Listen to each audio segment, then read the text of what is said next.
So hello everyone and welcome to this webinar organized by EAS, the European Association of Scouts. My name is Erwin. In daily life, I'm a host, freelance and moderator of events, and I'm also working as a communication and media manager at Royal Antwerp Football Club in Belgium. I'm very honored to host this webinar, so many thanks to Gus, Andre, and the board of EAS for having me. Today, ladies and gentlemen, it's all about SkillCorner, a company with which EAS has established a partnership. And SkillCorner collects sports data 100% automatically from a single camera feed and is the global leader in its field of expertise. More than 200 football clubs worldwide use its data daily for recruitment, game and opponent analysis. The partnership between SkillCorner and EAS will have mutual benefits. The members of EAS can use the know-how of SkillCorner to improve their work as scouts. And the other way around, SkillCorner has a platform to get in touch with more football clubs and make their knowledge available. In a few moments, I will introduce to you the keynote speaker, but first, some house rules. The presentation consists of 4 chapters, and you as attendees will have the opportunity to ask questions after each chapter. You can submit your questions by using the Q&A button at the bottom of your screen and have them ready for the end of each chapter for me to ask our keynote speaker. We may not have time to ask all questions, so please excuse us for that one, but we may return to some questions at the end of the presentation, so it's also possible to ask questions across chapters. I hope this is clear for everyone. This session will also be recorded and saved to the website of EAS for access afterwards.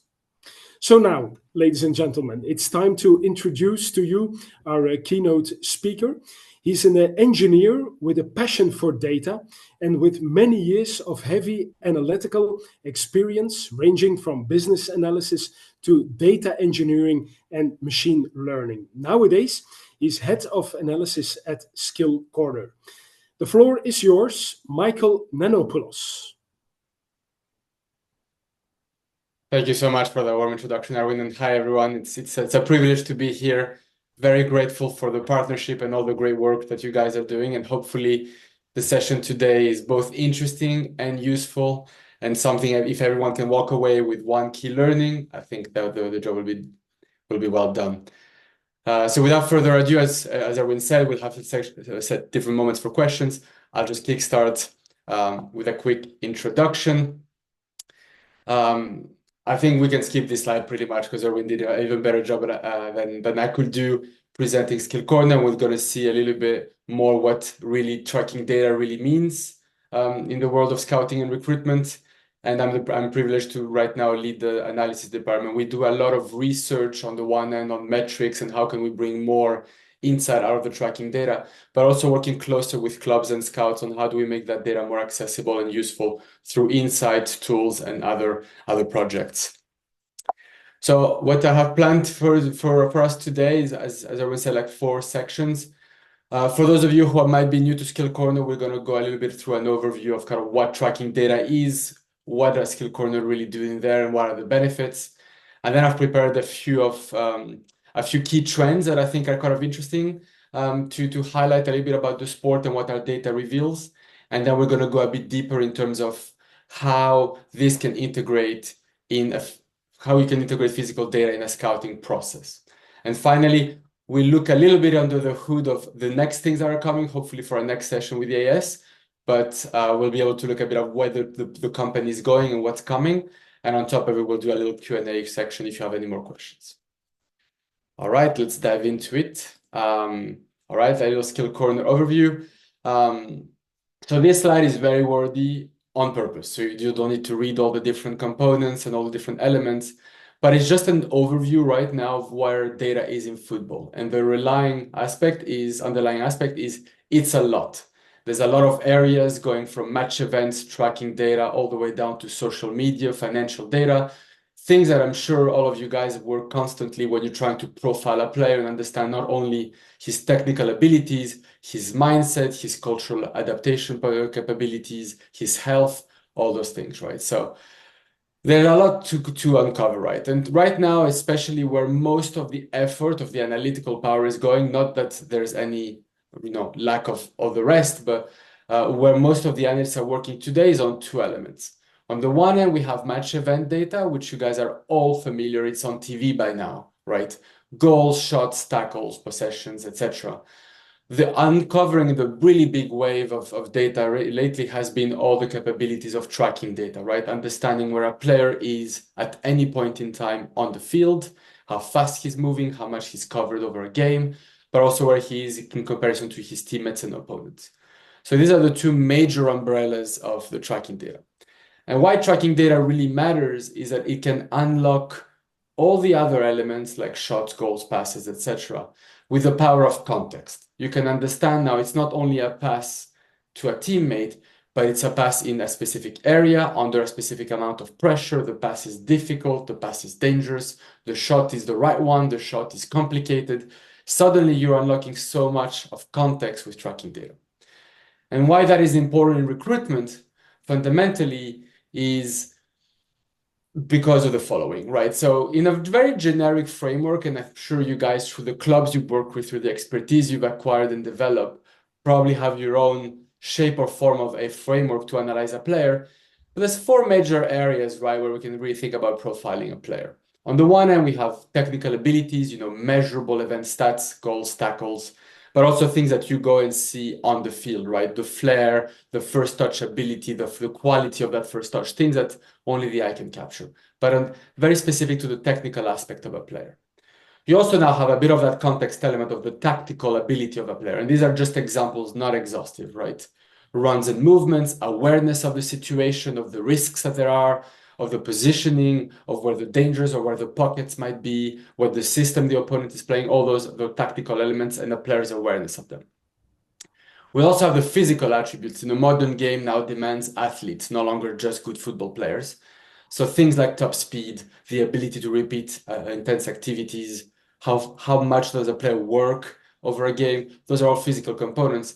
And of course, last but not least, psychological aspects that can also impact all the other ones, right? Like the attitude at the opening of the game, how he manages frustration, he or she. The fitness for a league, for a team, for teammates, for a coach, right? All those things that fall into those psychological. Tracking data can really help unlock a lot of measured data points and a lot of extra information and faster access to information across those two umbrellas of tactical and physical aspects, right? So this is kind of what what tracking data does, right? So how do we, as SkillCorner, as tracking data providers, generate our data? Some of you might already have seen that, but our power and our strength, our technology is about the ability to go from what you see on the right hand of the screen, what your eyes process tons of times a second, where the players are, what's happening, where the other players are, into a very simple view on the left-hand side here of the mini-map of where all the players are at any point in time on the field. So when you have that information of where the players are at any time on the field, in the broadcast view, as you can see the green angle here, but also extrapolated as to where they are for the players that we don't see, because we can learn a lot with the models, you can actually start unlocking a lot of different types of information. So in this sequence, for example, you're seeing a couple of passes being played and a long ball that ends into a shot and a goal, right? So this is kind of what we've been able to transfer from the video where each player was at every point in time on the field. And so let's go a bit deeper on now what that technology really means in terms of where it fits into what's available. So we looked at this sequence now of like different play that ends into that situation where the player has the ball ahead of he's the last player attacking the goal. If you were to just look at event data, what traditionally we call event data, you have quite a bit of information there, right? Where the pass went from that player, pass to this player, then to the next one, and all the way to the front. So you kind of already know a sequence, a bit of a build-up, and a long ball forward. So you can do that quite easily, right? Like a lot of the different providers today collect data with tagging the videos. You're only really tracking the ball at that moment, right? And what a player does with the ball. So it's very scalable, meaning you can actually collect that data pretty quickly for a lot of competitions. That's what scalability really means. But you lack a bit of context, right? On the other end, today, a lot of the Premier League and a lot of the top leagues have what we call multi-cap tracking systems. What that really means is there's tons of cameras looking at the same game at the same point, at the same moment, and you can get exactly where each player is, where the ball is, how fast everyone's moving. But if you have to install that system in every stadium, when you are charged to go and scout players in South America, that stadium doesn't have that system. You don't have that data, right? So it's not very scalable and low coverage. You cannot put your hands on the data for competitions that don't have that system. Sometimes it's only within one competition, and it's different systems across different competitions. The MLS uses a different system than the Italy Serie A, etc. So quite hard, right? But you get all the information. The beauty of broadcast tracking is that we get a subset of the game. We can infer where the other players are at any point in time, but we only get a subset, but we get the meaningful one, exactly where the ball is, right? We're tracking what's happening on the highlights. But because it's one camera and all you really need is one video, or basically someone to have decided to mediatize the game on TV or to collect with a tactical footage, you can actually have a pretty good, strong coverage, meaning you can cover a lot of leagues pretty quickly. All you need is the video footage.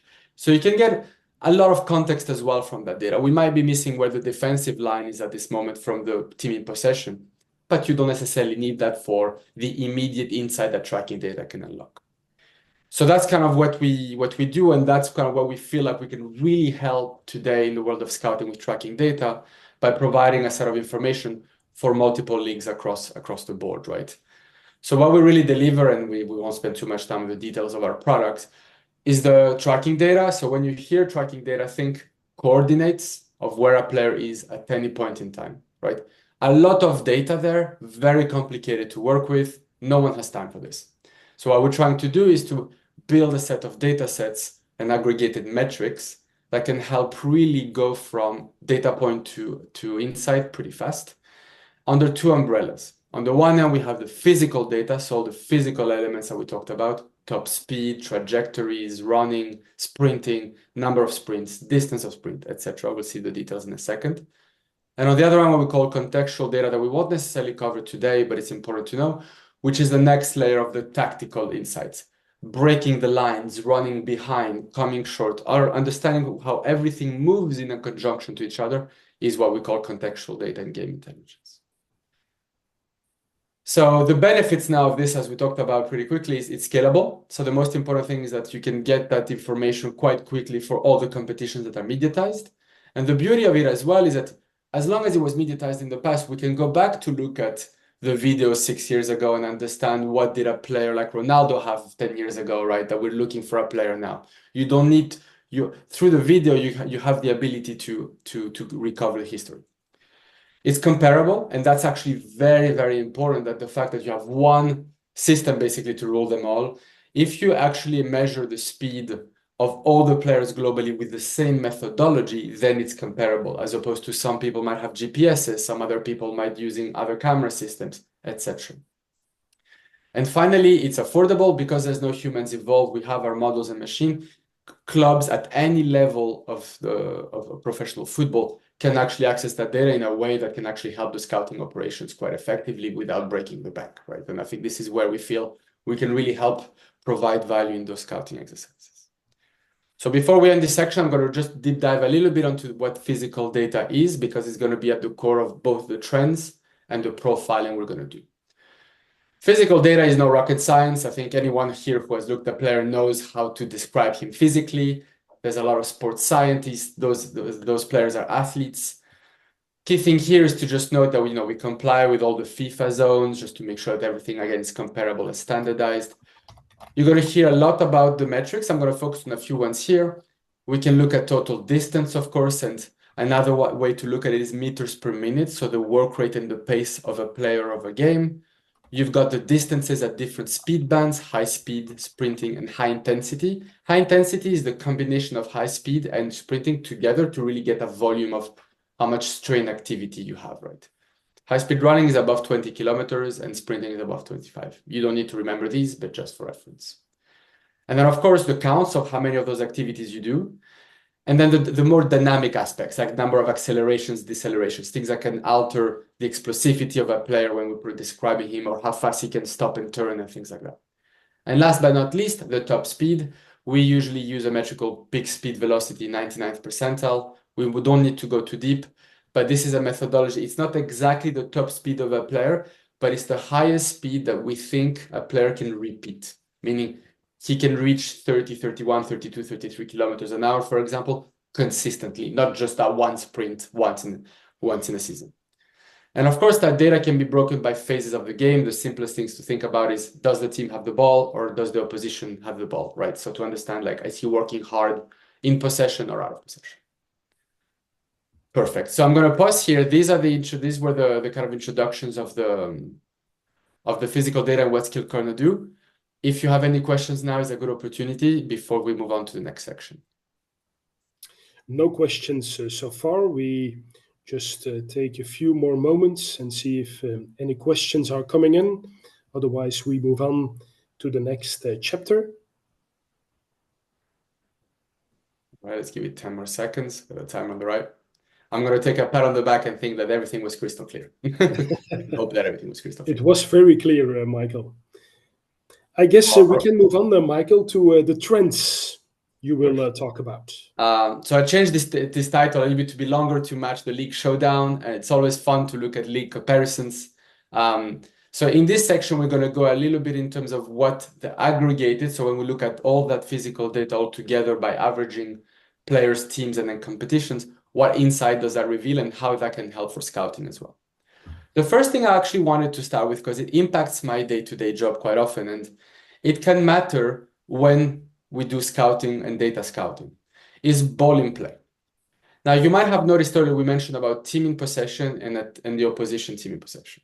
What that really means, though, is that there's three situations when you look at physical activities. There's moments where your own team has the ball, so that's your team in possession. Let's say 30 minutes a game, if you're a high possession team, for example. There's a set of time where the opposition has the ball. Let's say 50-50 possession, 30 minutes as well. There's the remaining 30 minutes of the 90-minute average game, right? Which is the ball out of play. And that has a lot of importance in terms of what is demanded from a physical level to those players, depending on what's happening during the ball in play versus when the ball is out of play, right? And the key importance here is that the physical load, the total distance might be the same, but how long and how often the demands happen in the game can vary depending on the ball in play. And the most important thing is that ball in play varies from almost 55 minutes in a competition like Norway. And we can see some of the Swedish and Nordic competitions here, like Netherlands, Norway, Sweden. Premier League actually has a fairly high quality and high ball in play, all the way down to more South American, Central American leagues that actually have a much lower ball in play time. And this can be due to multi-ball systems, strategies to, save time and, beat the clock a little bit with more fouls and things like that. A lot of different things can explain ball in play. The important things on data scouting is that we can normalize the data by looking at per 90 metrics. So how often does a player do it on a 90-minute basis? But sometimes it's actually interesting, and we're going to look at that per ball in play to account for the fact that maybe you need to do 10 sprints a game. But if the ball is in play and you're contesting 60 minutes, those 10 sprints have a completely different meaning than if the ball is often out of play and you can recover quite often. You have time to catch your breath because the ball is out of play, and you can do 10 sprints in less kind of intense time. This is a small nuance, and as you can see, it doesn't vary that much. But typically what we do when we do analysis is that we think about it, just would ball in play matter when I'm trying to scout a player from, let's say, the Scottish Premiership now here in dark green for the Premier League, right? And it can help account for those effects as well, if that's the choice of the data scout, right? All right, let's jump into the trends. Everyone loves seeing their competition and competing. So here I've selected a few kind of highlight competitions. In green, we have the big five. In gray is all the kind of like outliers plus the rest of the competitions we cover. But as well in dark green, some of those emerging competitions. So we hear a lot about, Portugal, Belgium, and Denmark being development leagues, but also Japan, for example. So on the x-axis, from left to right, we have the high intensity activities a player is required to do on average per game, normalized for the bowling play, as we said, over the season. So we see at the very far right, we have the Czech Republic on the right, and then Premier League and Austria. But also the average peak speed now that the players are able to reach. So this is really kind of an intensity. Basically, people are running a lot fast, and they're running fast, right? And what we see here is, of course, is the Premier League notoriously just leading the way. Why that matters, though, is that when you're actually trying to understand if a player can fit the physicality and the intensity, for example, this is where having an overview of which competitions are near each other, which ones are above for certain elements, and of course, these are only just two metrics, can help inform where to scout, plan for how physically demanding a competition will be for a player to fit in, and then factor that in. In this case, for example, we can quickly understand, okay, on average in the Japanese or Belgian league, there is a high volume of intensity activities. They could fit the big five, but the reality is like, the reality is that on the peak speed, for example, you might not be yet, those players might not be as fast on average. Now, they might not need to run as fast. That's why we might need to look at the best time in general. But those are nuances that are important to data scouting. Another way to also look at it that I like typically using for physical data is just the volume overall, right? So if we think about just volume of strain, on the left to right-hand side, another way to look at it is meters per minute. So the cadence of the game, how fast players need to keep on moving per minute, as opposed to number of sprints every time the ball goes out, versus, again, as we said now, the number of sprints that they have to do over a game, right? Premier League against the Sanzaro sprints. But from a meters per minute perspective, it's not the highest cadence team. And we know it because it's dominated by a few high possession teams like Manchester City or Liverpool or Arsenal, where teams will kind of tend to set back and reorganize very quickly and then kind of settle and play that strategic game, as opposed to, a Bundesliga type or like a Danish league level of game where high meters per minute, the work rate, the players need to be constantly moving. It's not about just the volume you can deliver, but can you actually sustain it continuously? Another example now of how comparing those leagues, and we can see here, Japan, high intensity activities, a lot of sprints, but the cadence of the game is not really on par, for example, with the other big five that we have today. So this is an example really of kind of how we can build a nice picture of physical demands in different competitions. Now, what's interesting is also to look at what happens over time. So here we have, some people really like those charts, other people hate the comet charts per se, from a small dot to a larger dot. I didn't highlight all the competitions not to overwhelm the eyes, but when you go from a small dot to a large dot, it's the same competition just over the last 5 seasons, right? And what we see here is, in general, everyone's moving from the left bottom to the top right, which means the demands are drastically increasing over the last 5 years, right? The Premier League has heavily increased on the volume of intense activities required and the average speed of players. And actually the biggest jumper is the dark green here with the Serie A. Everyone, for some reason, sometimes people think it's not that physical league. The reality is that it has become the second most physical league for those two metrics, for example. And you can really see the trend, that jump of the last 5 years.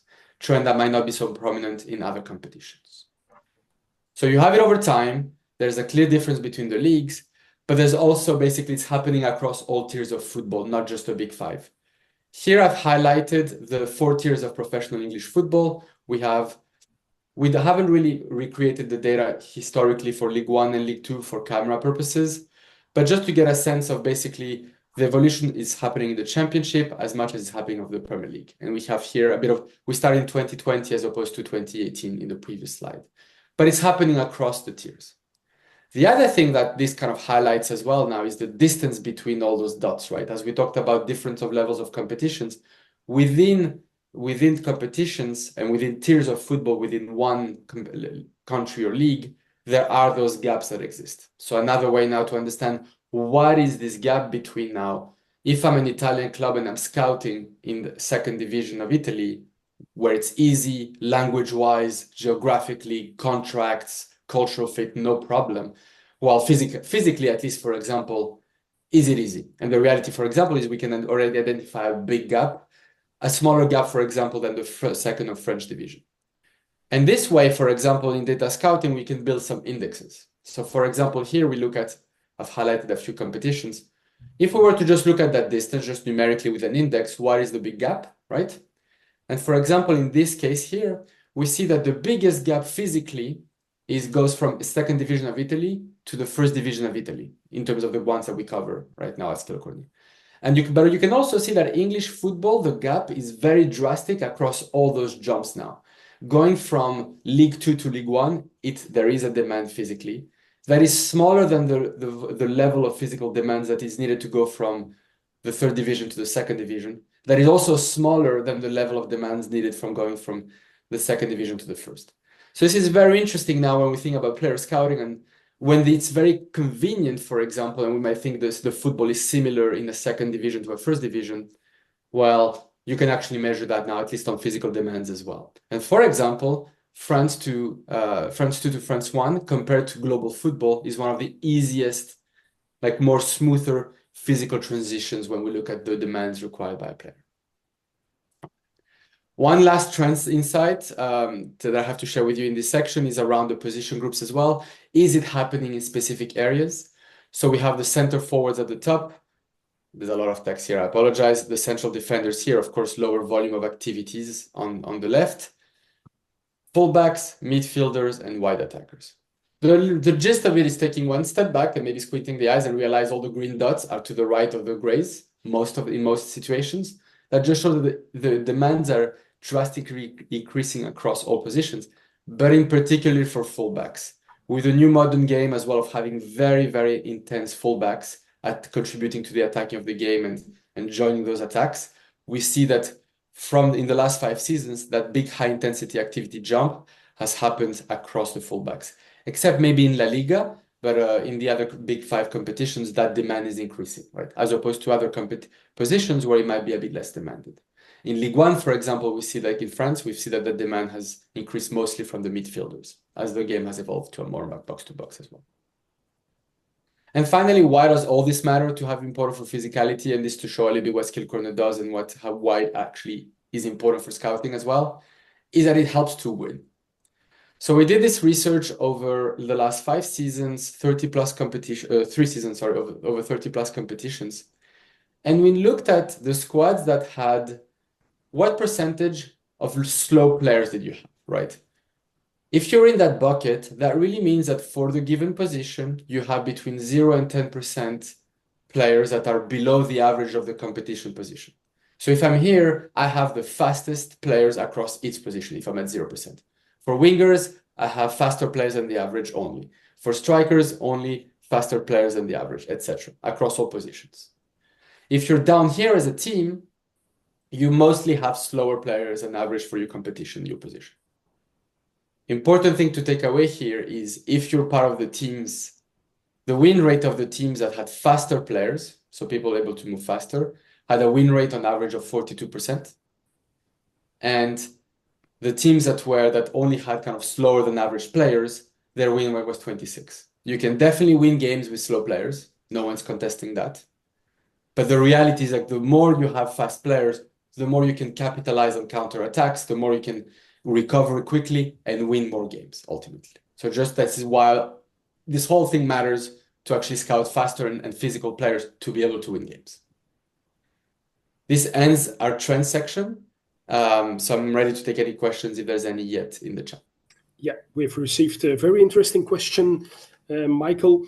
What is it that clubs really want when recruiting a player? What are the priority metrics? Oof, absolutely. So these are really good. I'm actually going to jump back straight to this because it will give us a little bit of basics on the physical stuff. So I'm going to focus on physical data because we could expand to a lot of other metrics around goals, shots, assists, recoveries, etc. So on the physical data, interestingly enough, I think the flagship metric is the peak speed. So understanding how fast a player can go, especially because of those high stake minutes where you need the player to be able to really recover fast. typically that's the one metric I would say ends up in comfortably 95 to 99% of any kind of player dossier from a club that uses our data, or at least is included in part of the process, in the filtering process or in the profiling. Then it really, the thing that most clubs do usually is go through an exercise of understanding what they expect for each position.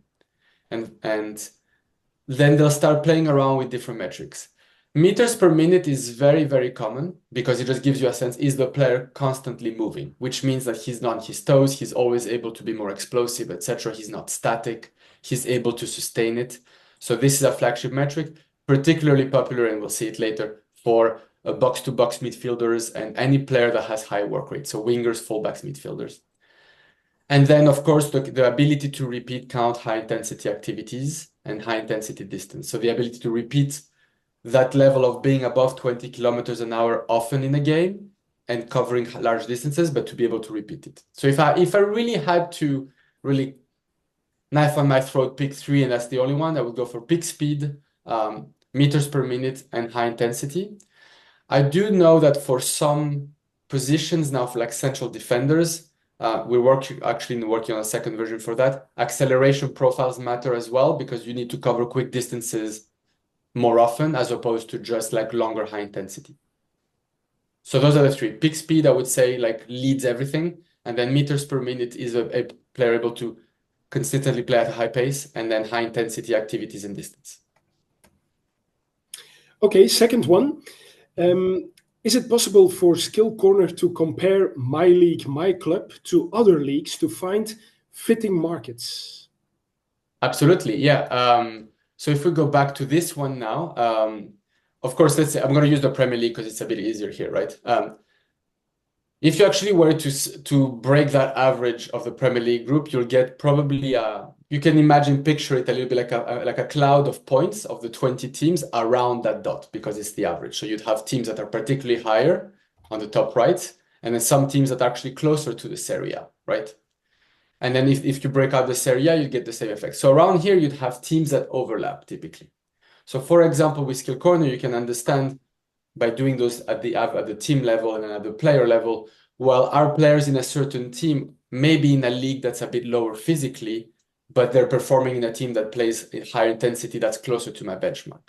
So just by visually plotting this, for example, or having access to the values, you can understand, okay, so now in general, for example, if you're a German club, it's actually probably quite easy to recruit in the Superliga and probably in the Primera Liga. So whoever is above you really, physically at least, you can actually say, okay, this market is more fit for me.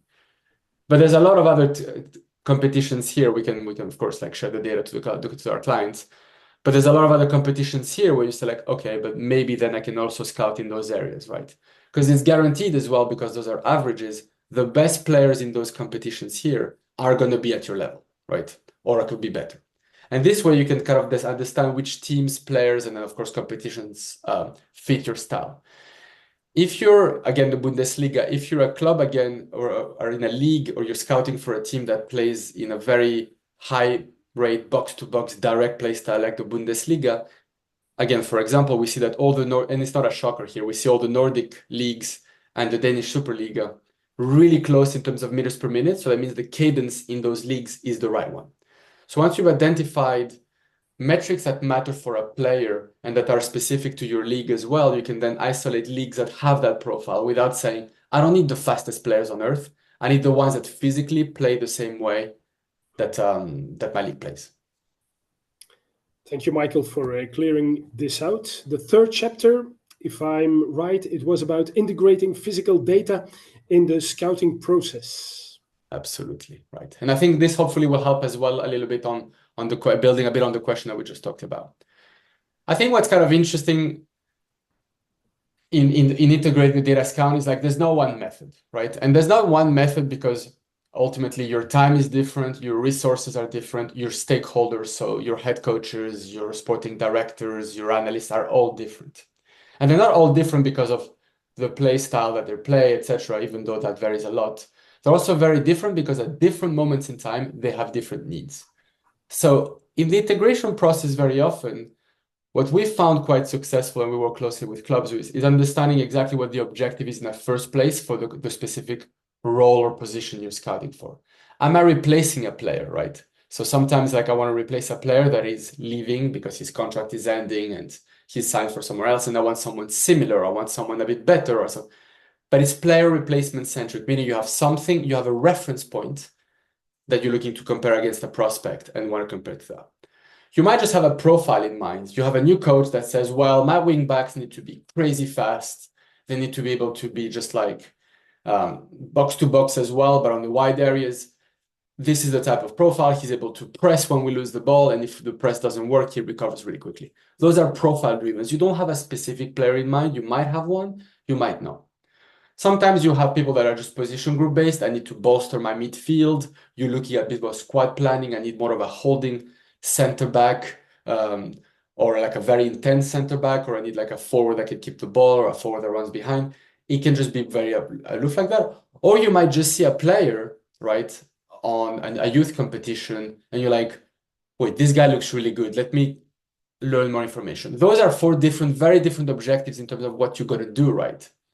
So the way you kind of approach, we can recommend approaching, and we usually do it for our customers, is if you're really looking to replace a player, you understand the key player strengths and you look for standout players on or similar players of those attributes. For example, and we're going to see that for Mbappe later. If you want an Mbappe, speed is paramount, but there is that ability of also like wanting the ball on feet all the time, driving to shots a lot and things like that, like not really contributing to the defensive work rate, and that's just it, right? On the other end, you might want to replace another player that's very different. So understanding what are the key player strengths, the ones you're ready to not compromise on, and the ones you are, is part of the process. If it's profile driven, you will typically gather requirements, what is it, and then identify what are the metrics that really matter given that profile, right? And that's the case study we're going to see in a second. I could go on forever. The position group based, and you gather data across the groups. What are key metrics for center forwards, for example? Some of them are fast, some of them are old, but really tall and really strong and really good on the box. Think Olivier Giroud versus Rasmus Højlund, right? You gather those attributes and decide, what do I have in my team? What do I need for my coach? What do I need for my playstyles? And if you actually just are building a dossier, etc., you have a set of data points that, as per question earlier, I really like peak sprint velocity, meters per minute, high intensity distance. I saw this young player. Let me collect and go look at those metrics that I care about as a scout, and keep an eye on that player, how he compares to the things that I think make him good for my club, make him good for my competition, etc. And these are just examples. Concretely, I need a replacement for Kylian Mbappe, for example, or I need a winger that runs in behind for fun. That's a real question we've received and works hard when we lose the ball. So very, very out there. I want to invest in our midfield and recruit two players who can play in a double pivot. That's another question we've gotten in the past. And then show me strengths and weaknesses of, let's say, Arda Güler or something, someone emerging. So these are the important thing to take away here is like you need to understand your objective before understanding the method, and it takes a lot of collaboration as well with other departments. I'm not teaching you anything new here, but when you do data scouting, this is going to help earn so much time for the next steps, right? So where we see it really invoked, like if we think about the global talent pool, there's always like a filtering process, and I've highlighted performance benchmarks because this is where we can help, and typically you can help with those key metrics. But there's also transfer practicality. Contracts are up, free agents, language skills, things that kind of narrow down which players are affordable, narrow down the pool. You have your refined shortlist, you do detailed analysis, fly to see games, look at video, talk to people, talk to coaches, etc. And your final targets that you're trying to sign. And a data-driven process with all the good things we talked about today fits in kind of 2 steps, right? The first one that we really see impact here is usually at the very beginning, where to the question earlier, is this competition fit for me to scout? Well, I might say, I need a player who can at least deliver 60 sprints per game or high intensity activities. That's the benchmark demand of my competition. You filter any player that is not able to do that historically, right? Those are kind of things, performance benchmark that you just set up as these are the key metrics for my position group or for my league, etc. All the things together that you can just do thresholds and then just ranks, right? And it helps you really go quickly from 1,000 players to maybe 50, 60 that you might want to go and watch, right? You do a detailed analysis, and at the other end, at the final target moment for the dossiers, there's about understanding which matrix are trade-offs versus non-negotiables. He needs to be really fast. But if he's not that fast, he needs to work for it, right? He needs to have that data. So these are the trade-offs, for example, versus things that you might not want to do. So this is kind of the two moments where it really fits, and we're going to see an example here. The last thing I kind of like just share a little bit is the importance, though, of like sample sizes. And this is more of a data company, now putting the data analyst instead of the scout specifically hat on. It's important to understand that physical data in particular fluctuates. It fluctuates because of the player fitness, the demands of the game, the weather, the amounts of travel. If you have to fly from south of Spain to play Shakhtar, you're in the north, you might not have actually, the physical ability to deliver your best performance in the cold compared after a 6-hour flight. This is why when you do scouting, typically it's important to include sample size. So a lot of the analysis we're going to see now here is after 8 games in 60 minutes typically. And I just wanted to show an example of Joe Bellingham, which I know is a common prospect for the top big clubs now and doing really well at Sunderland. The reality is like his performance is going to fluctuate over time. If you went to watch his game here, I actually didn't look which one it was last year, kind of mid-season, you could think that this player doesn't run a lot or doesn't run big distances, right? But if you went to see that, you might think he's the biggest athlete. But the reality, this could be against a low possession team. The job that he had to do was really to kind of play safe and recover and control. This could be after a game of losing 2-0, being one man down, having to run everywhere, right? This is where the importance is now to really let the sample size, really, the number of games build up so we can do proper averages, right? And this is quite interesting as well. That the reality is like the eyes are strong because they collect so much data, but in different conditions, in different situations, you don't really necessarily see the same thing. And this is where we're proud to have like that one methodology that really collects the data. And I want to bring up one anecdote of a team that challenged us on Gundogan as a player who runs a lot and very fast. And actually, if you look at Gundogan, he's physical, but he's not the crazy physical. But if you look at Gundogan, all his running is done when all the players around him are not running. Because he waits for the game to settle to start like giving that intensity and that extra movement and break the deadlock. Visually now, the eyes see what they see, a bunch of players walking or jogging and Gundogan moving really fast. And this is why I think it's important to always think about how do I include more games into my sample, not only from a data perspective, but also tons of videos, different circumstances, something that the data shows and can help actually smooth out, right?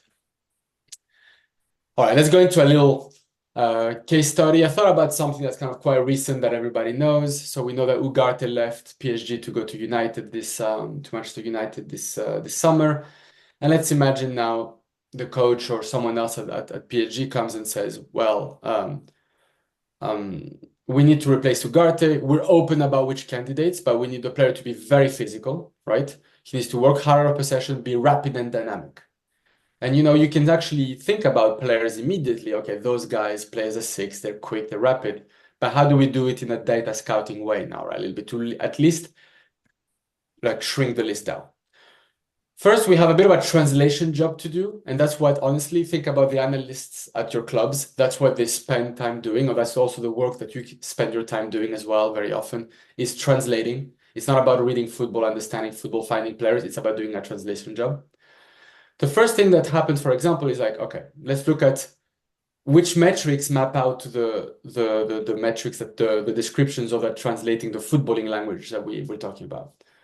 Does the player work hard out of possession and can he track back rapidly? I don't necessarily know how to start, but for example, we have the fact that some physical metrics are calculated out of possession.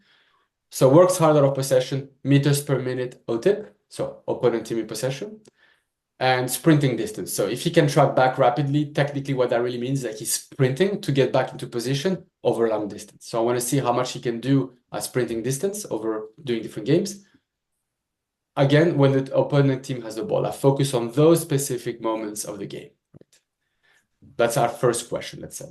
Second question is he fast and can he deliver a high volume of accelerations? Like I need him to be able to nimble and to reach high speeds, not necessarily longer, slower strides. Okay, count accelerations. Is he a player used to giving a lot of volume, and what's his peak speed? Not rocket science here as well. Third question, does he maintain tempo throughout the game? So he works hard overall and deliver high intensity activities, right? That's kind of very physical and dynamic, right? So constantly he's always moving. We talked about our work rate meters per minute and high intensity activities P90. Some of those metrics are of course related, but we can make sure we don't miss out on any player that is particularly good out of possession, but doesn't work hard in possession. A very good example historically that we had was Fabinho, a player who worked really, really, really hard every time the ball was lost. But once the ball was there, he was jogging around, controlling, positioning so that he could deliver his high intensity activities. All right, so we're going to show you how we ended up with a list, including Ugarte, of course, of 7 players. I'm going to skip this part, but we set up our competitions where we scout because we know they're close. Okay, I want development leagues because I want someone young for the Paris project. I know physically the second division of France is at the level, so let me bring some of that competitions. We only want players where we have enough sample. This is a typical mindset of how to work on working with the data and the scouting aspect. All right, so now let's do, again, those scatter plots. Whoever's top right is really high on both the metrics we're looking at and is of interest. Here we have our first question. Does a player work hard out of possession in general? High cadence, meters per minute, but also sprinting distance. Standout player here, Florentino from Benfica. If any of you guys, of course, most of you guys, I'm sure, know him. Ugarte, of course, we know he's been described. We want his replacement to be like him, so he stands out here. It's not crazy that we see João Neves here. And honestly, we didn't even do that for PSG in full transparency, but it's actually beautiful to see how a player, for example, would stand out here for those metrics. So we have a target player and we have some players. We see Tielemans here, for example. I don't remember which Tielemans it is. I think it's from second division, France or Belgium. But if he's green here, it means he stands out for another metric. So bear with me. So those players that stand out in green, or in gray here where the names are there, they stand out for those metrics. So those guys are working hard out of possession. I have a bit of a short list already. Next thing, I want to look at the speeds, right? So PSV 99 on the left, and he has to be also high volume of accelerations. Okay, those players are all fairly at the same speed, but clearly, for example, Ugarte didn't deliver a high volume of acceleration. So this is something maybe we can improve, or if we don't necessarily care about that, then that's fine. On the other end here, now we see Tielemans, who wasn't really standing out out of possession. In general, high volume of accelerations. And here, for example, João Neves is nowhere to be seen. Or at least he could be kind of here. So that's kind of the second question. All right, I have a few other candidates. Martin now stands up, Tielemans, maybe Denner, maybe Camara. And then the last example that we had was, okay, the third question, high volume and high cadence in general. Meters per minute overall and high intensity activities per 90. We have Tielemans that stands out again. Banse, Florentino pops up again, and a few other players. To be honest, I don't know all of them. But so we went from a very fluffy description of a players to decide 6 metrics that we think the player is good at, and we want to find similar players in a set of competitions. And we can build this nice view, right? And this nice view is really just looking at the values of these players. The values don't really mean much. So we're going to look at just where do they rank. The bigger the bar, so this is an average bar, this is a low bar, this is a high bar, the more green you are from red, and the more you rank highly compared to other players in that position group for those 3 questions. So we just looked at players that were on average quite high for a few of those 6 metrics that we selected, and we have a set of pretty good candidates for replacement. Belic from AZ stand out immediately, right? Very similar profile, won't do a lot of accelerations, works hard out of possession, quite fast, actually same speed, and works hard and even more a bit high intensity. If you're ready to compromise on some other aspects, right, you have another really good player here in Martin Neto, a bit slower in general and lower cadence, but still a volume. So we already see here, I had a reference player. I had a set of key metrics that profile him. He wasn't actually fast. That's what also we've discussed with the high accelerations with the coach. We can actually improve on him. Do we want a player that's kind of a bit more complete and more dynamic, right? So this is kind of like an example of how we go from a definition, identify a few metrics from the description of the player to having a short list where we can go and look at video and we can go and have discussions. We can change the metrics if we feel like it's not representing the players we want. This ends the implementing as an example in a case study, and I'm happy to hear any questions that might have arisen. No questions so far. I must correct myself. We already have some interesting questions, Michael, for the Q&A afterwards. Okay, perfect. But not for right now, for this moment. So I suggest you move on to the final chapter, and then we'll have these interesting questions for the Q&A afterwards. Absolutely. Perfect. Thank you. All right. Last but not least, like section, I want to get you excited a little bit, and some of you guys as well that work at clubs that buy SkillCorner, they might have seen some of those things already. I wanted to show you a little bit how we then go one step further beyond physical data with the contextual data, the game intelligence data. So game intelligence, really what it tracks is, in this first version, is a set of things when the team is in possession. The first thing that is the most important and very easy to understand is off-ball runs. So not when the player has the ball, but understanding when a teammate has the ball, what types of runs is a player offering. So Messi had the ball at PSG. We saw that Mbappe does a lot of runs in behind because he has a teammate that can see him and passes the ball there. When Messi was gone, Mbappe wanted the ball closer, so he came closer to the game. He always came short. We have 10 types of runs. We can cover them in a second, but there's off-ball runs to start with. Then, of course, you can look at the player now. Does a player see the off-ball runs? That's what we call the passing. So do you see the available options to pass the ball to runs? And are you able to serve the dangerous ones, the really good ones, etc.? And if you're under pressure, what are you still able to do that, or do you actually pass back?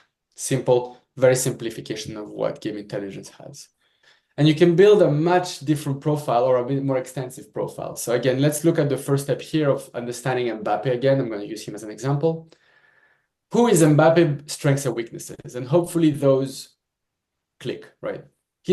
First thing, compared to his population of other forwards last season, very high peak speed. He's almost top 100 of the highest peak speed here. No news for anyone. Everyone has seen football and understands football can see this. But then what came out was interesting. What he really ranks high compared to other players, forwards in the big five, is his passes to dangerous runs. So meaning in terms of whenever he had an opportunity to pass to a dangerous run, so typically getting into the box or an area where the player can shoot and potentially score, he saw it and he attempted the pass at least, right? So suddenly you have a playmaker's attribute there. Well, if he has a dangerous option, he's able to see and use it. He's also able to do them under pressure. So he does not collapse in terms of those dangerous passes. Even if he has a defender on him, he's able to deliver them and retain the ball under pressure. And we can see here it's mostly runs in behind. So very quickly now this guy is really fast, but the other things he stands out for is his ability to serve really good balls to dangerous runners, right? If we look at what he's less prominent at or less known for as a forward in European football, doesn't do a lot of cross receiver runs, right? So he's not there. The ball is not on the wings for him to come in and put the head in or from a cutback. Doesn't really run that much over the games, right? It's not shocking. Does a lot of sprinting distance. So when he's going to sprint, he's going to go far, right? But in terms of minutes per minute in possession or out of possession, not the responsibility. Of course, depending on the assets of a player and the guidelines of a coach, this does not mean he cannot run a lot over a game. That just means that in terms of how he plays, that is just not him right now. So we quickly here understand, okay, what type of strengths and weaknesses he has, and we actually can understand a bit more. The next nugget I want to show is then his running profile, right? So we have 10 types of runs. At the top, you have cross receivers, so receiving to cross the ball, running behind the defensive line. Ahead of the ball means really you're going, the ball is behind you and you're just joining the attack, but you don't try to break a line. Overlaps, underlaps, so wide runs from the sides and in the channels. Coming short and support, so like opening himself up to really facilitate the game and facilitate asking the ball to his feet. A lot of coming short here and a lot of pulling wide. So starting in central areas and dragging out to kind of get to that space where he can get the ball and start running, right? So he's not at all a direct striker. He's actually a facilitator winger, like a player who plays centrally, comes short and tries to go on the sides to get the ball and gets his speed, right? I won't show you the Vinicius chart, but it's very similar. and we can leave it at that. And the last thing then finally, just again to show you where kind of the state of the art is now right now with game intelligence, is you can build a very, very extensive profile. Now this hurts the eyes, I completely get it, but I'm going to take you through a few of those kind of cool visuals we can look at. The one we just show is at the top right. So this is Nicolo Barella at Inter Milan last season. What the thing that stands out is the pizza pie is full. Like he does so many off-ball runs from midfielder. He's very complete. He runs everywhere all the time to get the ball to offer options. So very, very big playmaker here. This is kind of some different indexes around his pressure. We don't need to dwell on it. This is an overview of some scorecards on danger. He does a lot of dangerous runs. He does a lot of runs in general. A lot of the runs that he does lead to shots, so very creative. I want to bring the attention more here on the left-hand side. Because the biggest now, integrating data in that scouting process, the biggest challenge is, well, there's just too much. Even if you show me the upper part of this chart, I don't know what to think about this player anymore, right? It's just too much, right? So what you can easily do is then just group the metrics and just say, there's two types of midfielders. There's a few midfielders that respond to those metrics. We won't go into detail, but here they're very much pivot attributes. He comes short. I mean, like they're able to drop off to open options. They're reliable under pressure. And then you have your box-to-box stuff, right? Midfielders that go up and down all the time. We don't need to spend more time on the metrics. If you just group them and just score the players just according to a few metrics you've agreed, you can get a very nice distribution of players now suddenly and understand, I've got my box-to-box midfielders here, number 8. They score really high on box-to-box metrics and maybe not very high on others. And you got here the players that rank really high on being a pivot, right? A pivot number 6. Barella is a bit of an anomaly where he's above the average, clearly box to box, but also quite strong on the pivot number 6. Jude Bellingham, completely different character, very box to box. He's not there to be a pivot. And we have a few other examples here. On the other hand here, we have the more experienced players like Alhanoglu or Emre Can. So the work of data scouting and integrating is not about using a million data points. And I think I want to leave you with this here today. But it's a matter of understanding how am I going to do my translation and what am I going to ask me as a scout questions from my data providers, my data analysts, or even my coach around. Going from that translation to the metrics that matter, getting that list short and established when we're thinking about the player position, when we're thinking about the roles and who we want in our club. And then simply grouping them and understand not who's the best player in the world and show me the best players, but according to those metrics that differentiate the players according to how I want to play, where are they positioned, right? And I think this is where we are today in terms of understanding and helping data scouting into the data scouting process. It's as much about filtering, but also translating, grouping the metrics so we can make a bit faster and easier decisions once we have confidence in the data. I want to thank you very much for your time, and I'm very happy to hear the more extensive questions. Yeah, here are some questions. The first comes from Marco, and his question is about the influence of coaches. Are you planning to get into game styles and coaches? Because a player in De Zerbi football has a total different demands than Gasperini football, for example. Absolutely. Oh, I wish I could bring a slide live up. Yes, so absolutely. So there's a multiple starter questions. So number one, you're absolutely right that the coach style absolutely matters, right? And this is, for example, even if we look at that off-ball radar, even understanding what a player does under a coach, this could be completely different under Ancelotti now at Real Madrid. We could look at it. It actually has changed a little bit. So there's always a tactical component. So sometimes what's interesting to look at is how does a player play under a system that's successful? I don't have the example here, but if you look at, for example, the strikers that Ten Hag had, terrible example given the day, but Ten Hag had at Ajax, when they hired Rasmus Højlund, Højlund had the same radar chart as the player that Ten Hag had at Ajax, because that's the players that he liked to mold, right? So that already hints you towards the tactical aspects of what the coach demands from a player, right?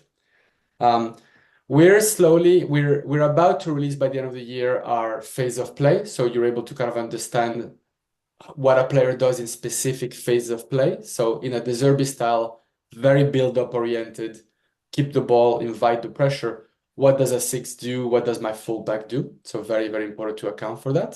So we'll be able to do those things. The other thing that we're doing more short term is actually looking at the metrics that we think are also representative of the play style.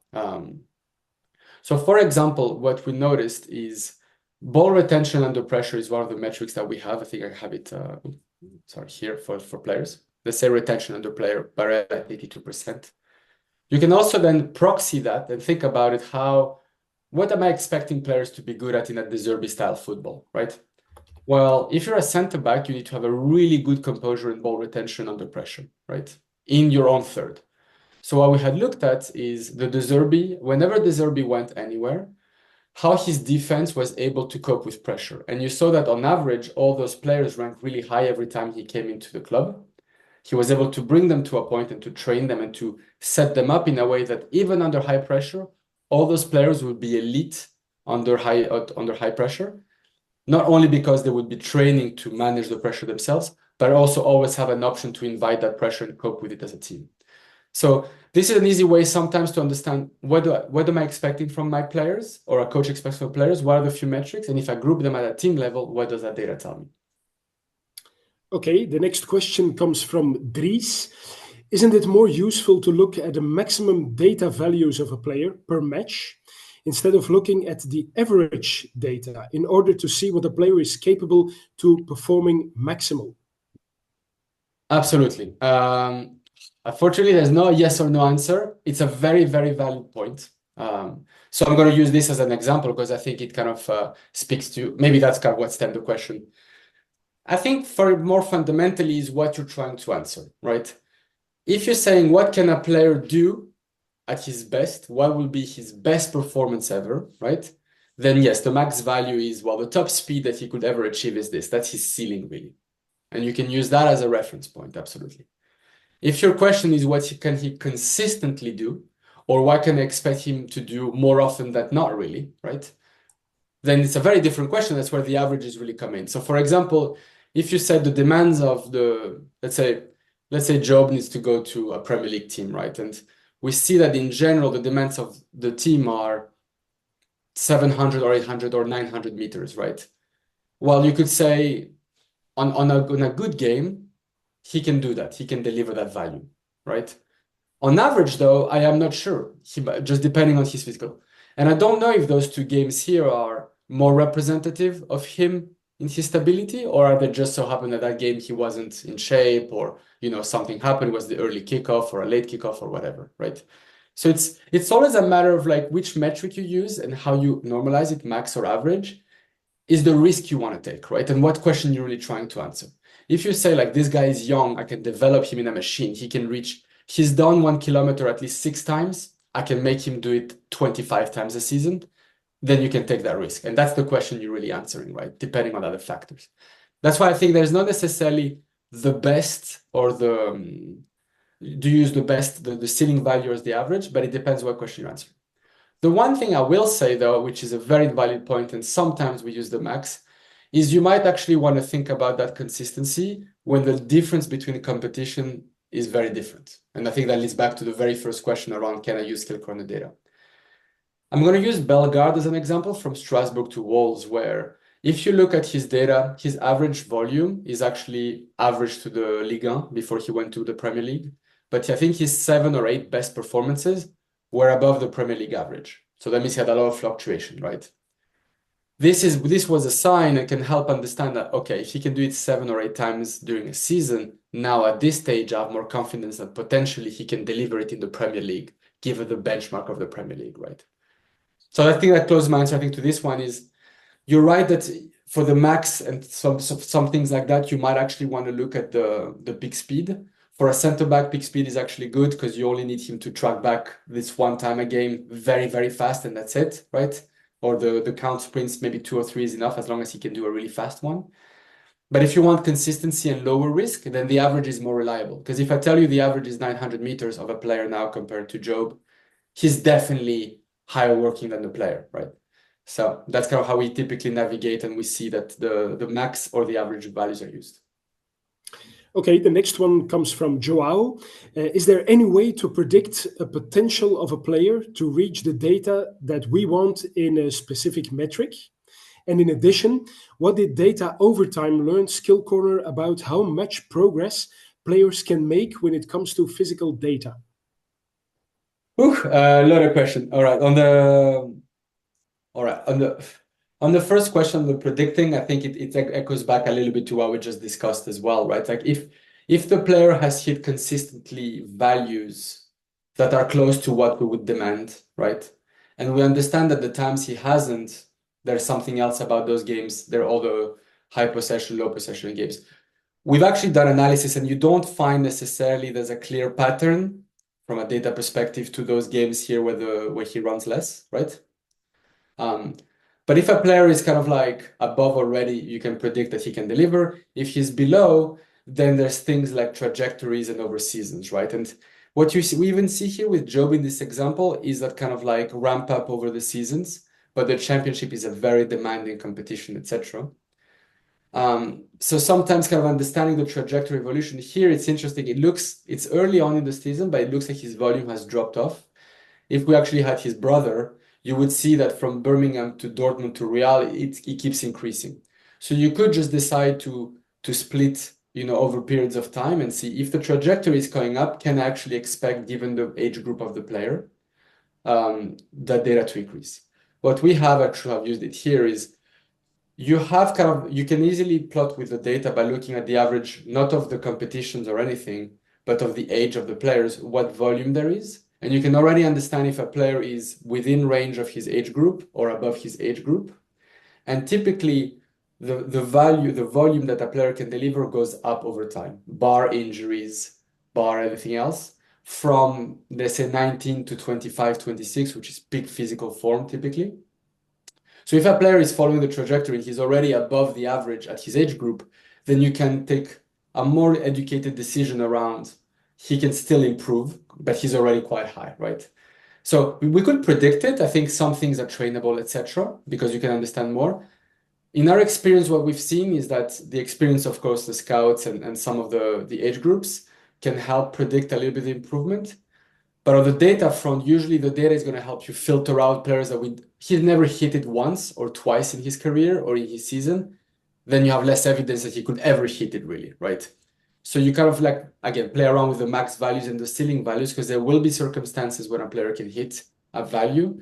Can he do it consistently is where you're trying to kind of hedge. I know it's not a very yes or no question to predicting, but it's always a matter of risk, right? And you can potentially model out and try to predict a level of confidence of a player could do it, will do it, or most likely won't do it, right? Okay, the next one comes from Alex. What do you think about the accuracy of SkillCorner's data in contrast to other collection methods, such as various GPS data systems? Absolutely. Okay, so the two more traditional, I'm going to use this. I'm going to keep on this slide actually. The two most traditional other competitive systems, let's say, or like that could collect tracking data like that, is multi-camera systems, right? Tons of cameras that we mentioned at the beginning. And as you say, some things like GPS data or like sometimes cameras, I think, on the training grounds. No system is perfect, really, right? The same way like any human measurement, even on the clock, is not perfect. So it's always a matter of what you compare it to. And there's always errors. So compared to GPS data specifically, we haven't done too many tests because the GPS data, the way it's processed afterwards, is always a bit obscure. Like Catapult and Apex will deliver you some set of metrics that are, already smoothed, and we do smoothing as well, of course, but they follow their own methodologies. And GPS per se, and you might have noticed it on your phone in general, is a good system. It's a strong system. But it doesn't necessarily work that well because it always has a 5 to 10 meter error, right? So overall, it kind of could be fine. It could give you a good read. The good thing is that you can control, for example, the situations where you're measuring with GPS. So you have a lot more flexibility. So that's the value that GPS vests, for example, can bring. Training, match day. Okay, do me 25 sprints and I can measure that every time. Very controlled environment things. So that has a lot of value. And it's quite quite scalable, but you can do it, but only for your team, right?